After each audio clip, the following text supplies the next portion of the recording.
Bom dia, meus queridos. Sexta-feira, dia da série da História das Religiões. Nós ainda estamos no primeiro tomo, que nós estamos falando das civilizações antigas, das religiões antigas.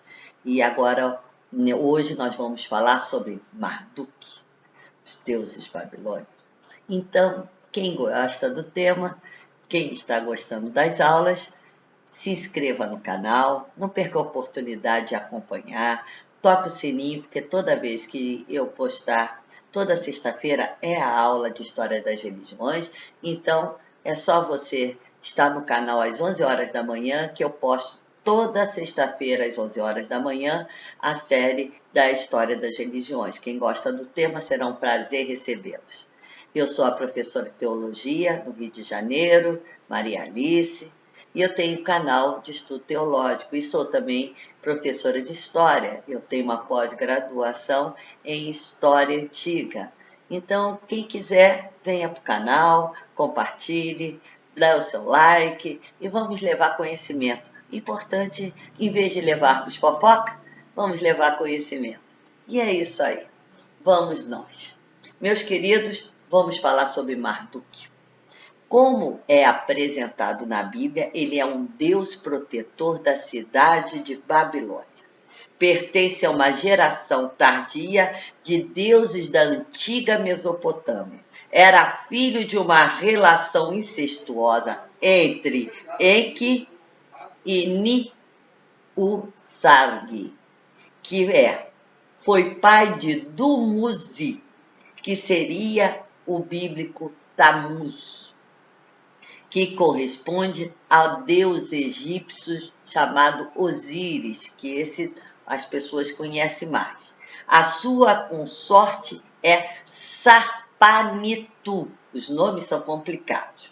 Possuía 4 olhos e ouvidos, via e ouvia tudo, e da sua língua saía chama, e apesar de tudo, era considerado um deus muito belo.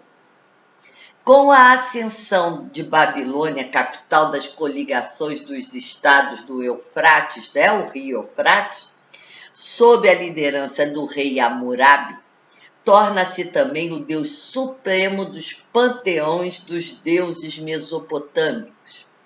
Foi a ele que os outros deuses confiaram o poder supremo. Então, nós temos agora um Deus supremo e tem uns outros deuses que vão estar ligados mais às cidades, proteção das cidades, das regiões. Então, agora nós já temos a figura de um Deus supremo.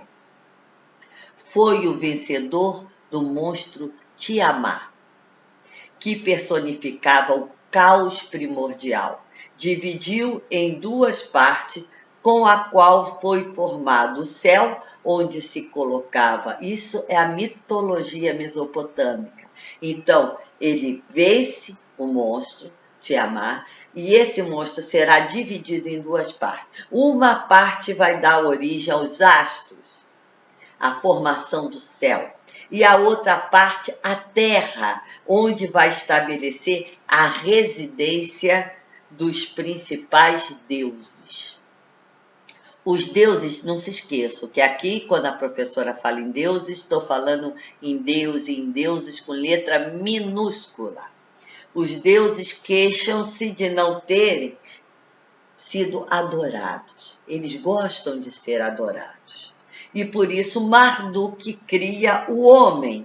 O homem vai ser criado por esse Deus Supremo para adorar os deuses. Essa é a função primordial do homem, adoração aos deuses.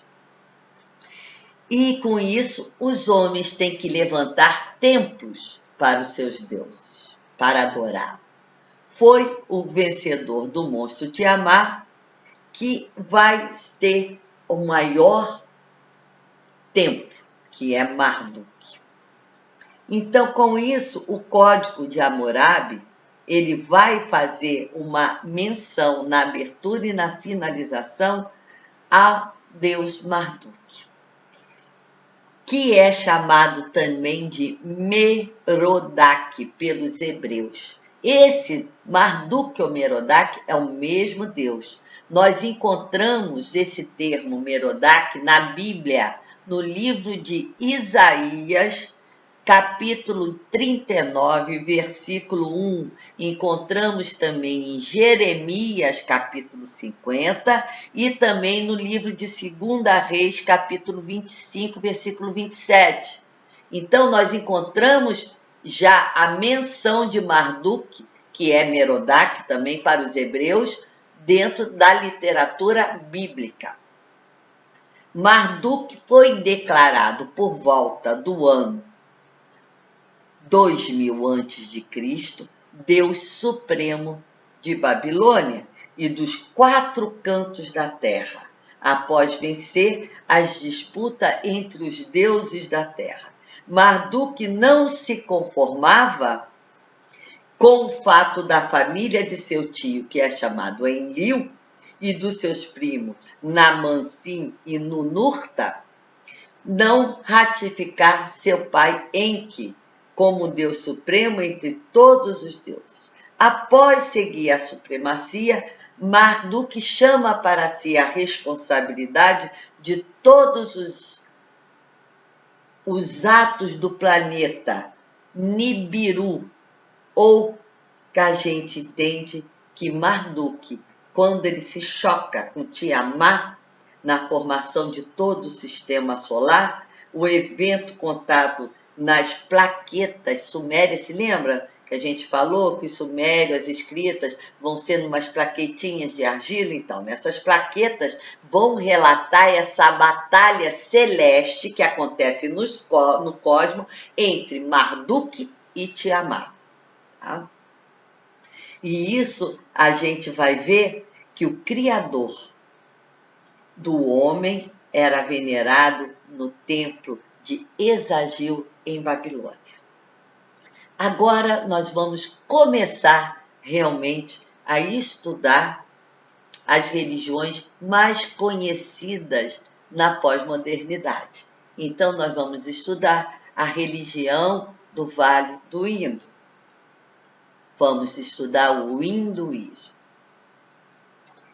O hinduísmo não se pode indicar uma data precisa do nascimento. A gente não tem como indicar.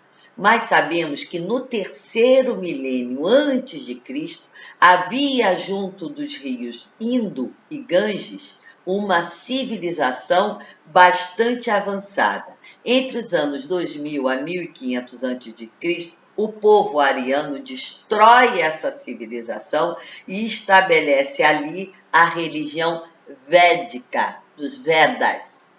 Nós vamos entender que são os livros sagrados do hinduísmo.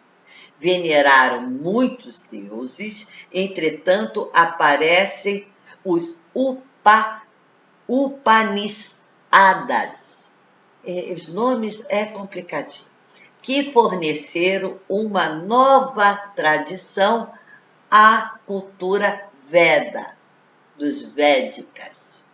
O seu estudo deu lugar aos brahmanismos, que aí são os brahmas. Isso a gente já começa, né, a ter desenvoltura para falar que a gente conhece mais, que é os sacerdotes. Os brahmanes são os sacerdotes. Então, é a casta sacerdotal hindu, são os brahmas. E depois, no início da nossa era, nós vamos ter já o conhecimento do hinduísmo. Os livros sagrados. Toda religião tem seus livros sagrados. Os livros sagrados são os Vedas, que vão ser os hinos escritos em sânscrito arcaico do século XII ao século V antes de Cristo. E foram 5 coleções que são chamadas de Samhita. São, para nós, para a gente entender, nós também temos, né, uma coleção de hinos, o saltério na Bíblia. Então, eu vou fazendo essa relação, porque o meu canal né? Tem outras religiões, lógico, ele é aberto para todos, e eu gosto de ter esse diálogo interreligioso, para mim é muito importante, mas é fundamentalmente de católicos, porque eu sou católica, né? Eu sou professora da Igreja Católica. Então eu tenho muito para a gente, por isso que eu vou fazendo essa conexão com a Sagrada Escritura, para a gente ter um entendimento melhor até da religião do outro, porque nós conhecemos melhor a nossa. Então a gente vê que é o saltério, para a gente entender. São 5 coleções que teriam sido reveladas por Brahma aos rishi, ou sábios, e é o livro das revelações.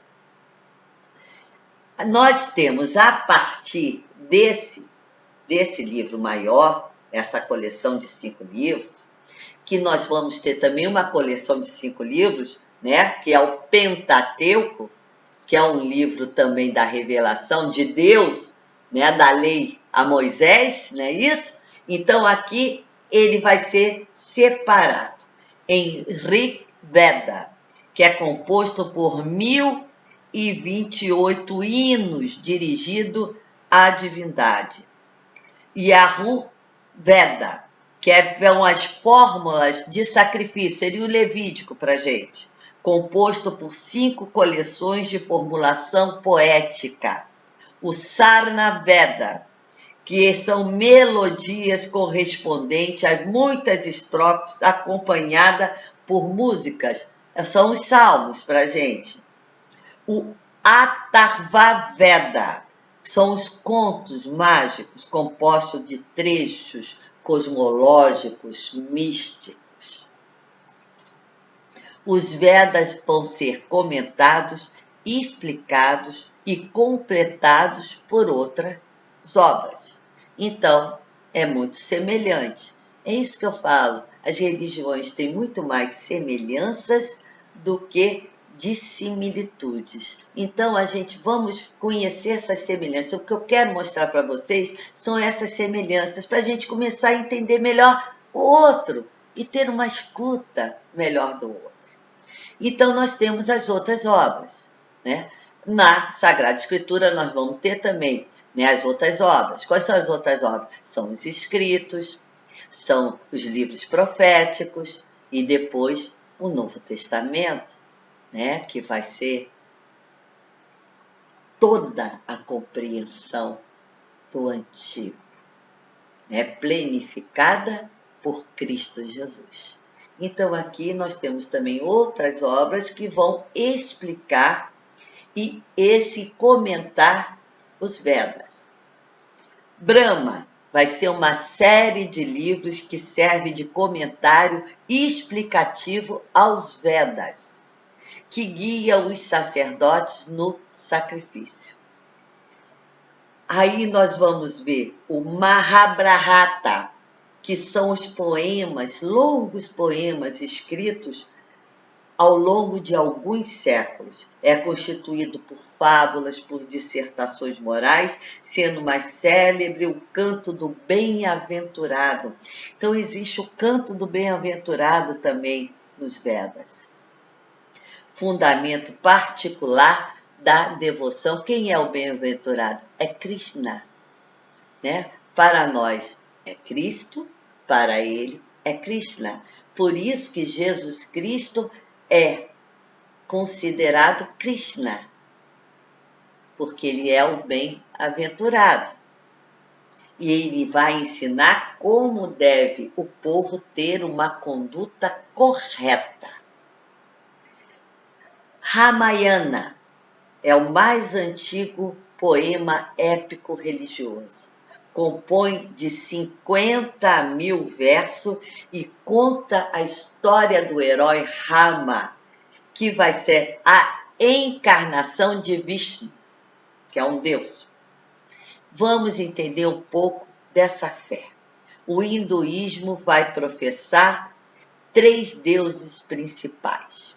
Brahma, que vem da raiz Bra, que significa crescimento. Brahma é a personificação masculina do absoluto.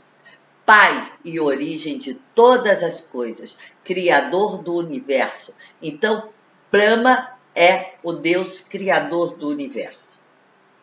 É representado com 4 caras, quatro braços para indicar sua onipotência. Está presente em todas as coisas, podendo manifestar-se sobre qualquer espécie humana, animal, principalmente as vacas, que são sagradas, e os elefantes.